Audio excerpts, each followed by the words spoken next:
Hello everyone, welcome back to my YouTube channel business classes.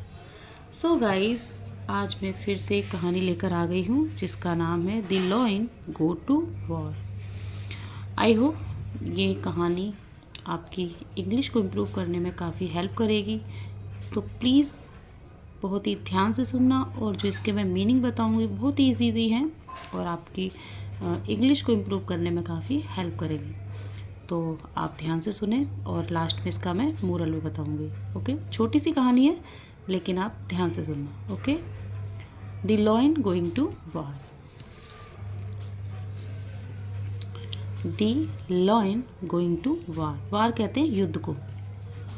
युद्ध,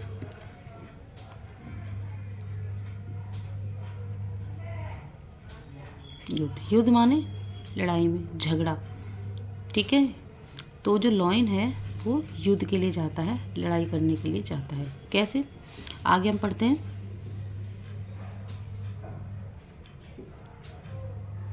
the lion decided to go to war. Lion ने निर्णय लिया, decided, तब उसने निर्णय लिया, टू गो टू वॉर, कहाँ जाने के लिए? वॉर में जाने के लिए, युद्ध में जाने के लिए। अमंग द एनिमल्स, जितने भी एनिमल्स थे, that he chose as a part of his army, उनमें से उसने कुछ अपनी आर्मी में, अपनी सेना में ले जाने के लिए चुने। चोज ही चुने, चूज की second form chose. As a part of his army, army कहते हैं सेना को, सेना में ले जाने के लिए उसने कुछ एनिमल्स को चुना। There was the elephant. कौन थे वो? उनमें से एक एलिफेंट था। Okay, the hare, the hare, hare कहते हैं खरगोश को, इंग्लिश में जैसे रैबिट भी बोलते हैं, hare. And the ass, okay, and the S.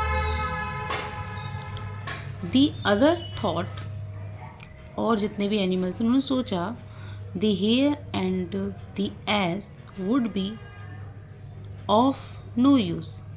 उन्होंने सोचा, थॉट मीन्स सोचा।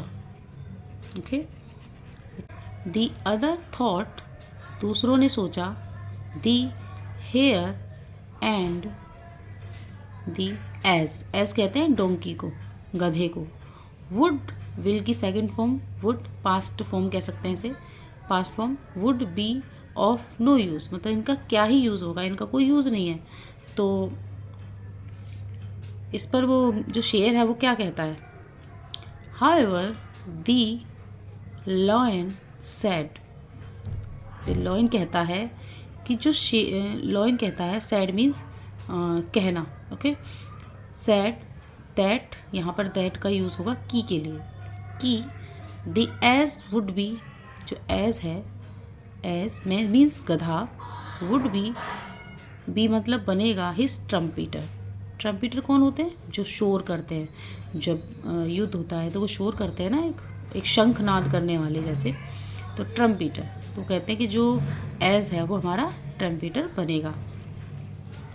एंड द हेयर, जो हमारा खरगोश है, and the hare a swift carrier of his messages, उसके जो संदेश हैं उनको ले जाने वाला बनेगा। ओके, तो इस स्टोरी में हमें क्या समझ में आता है कि जो शेर है वो युद्ध के लिए जाता है, जाने के लिए डिसाइड करता है, और उनमें से कुछ एनिमल्स को चुनता है अपने साथ ले जाने के लिए, जिनमें एलिफेंट है, खरगोश है और गधा है। तो सभी जितने भी एनिमल्स थे वो इस बात को लेकर सोचते हैं कि हमारे किस काम आएगा, ये जो शेर के किस काम आएगा, गधा हो गया, खरगोश है, किस काम आएगा हम उनके। तो इस बात पर वो शेर बताता है कि जो गधा है वो हमारे ट्रम्पीटर के रूप में काम आएगा, आवाज़ करने के लिए काम आएगा, जैसे शंखनाद करते हैं। खरगोश हमारा क्योंकि ये बहुत ज़्यादा तेज़ दौड़ता है, तो ये हमारे संदेश ले आने के काम आएगा। तो स्टोरी का, इस कहानी का मोरल क्या है?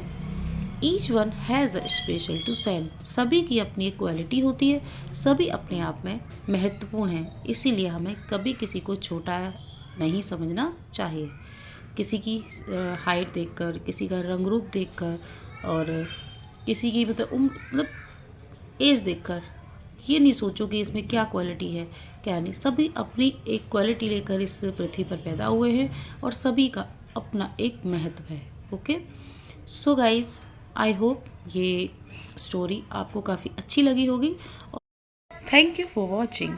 Like, share and subscribe to my channel.